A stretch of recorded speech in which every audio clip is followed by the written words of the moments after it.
let's talk about negative themed questions. So tell me about a time you made a mistake, or tell me about your weaknesses. Those sort of things that like you get a little worried, well, that could put me in a bad light and then they won't want to hire me. An employer wants to hear real weaknesses, not fake weaknesses that are like strengths that are dressed up as weaknesses, like, oh, I'm just a perfectionist, or I just work too hard. There was an old school philosophy of interviewing that said you want to turn your weaknesses into a strength.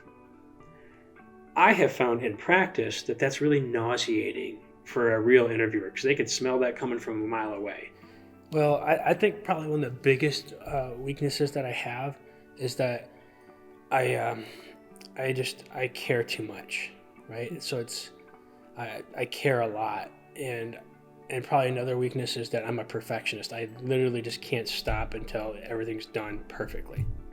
So give a real weakness, what you're doing to overcome it, and why you're not doing it again. And come up with maybe 2 or 3. You don't need 10, but you want more than 1. So get 2 or 3 weaknesses. I think one of my immediate weaknesses is disorganization. So I by nature, I'm a disorganized person. And so in the past, that's meant that I've lost important notes for a file, or not followed up in a timely manner, or missed calendar dates.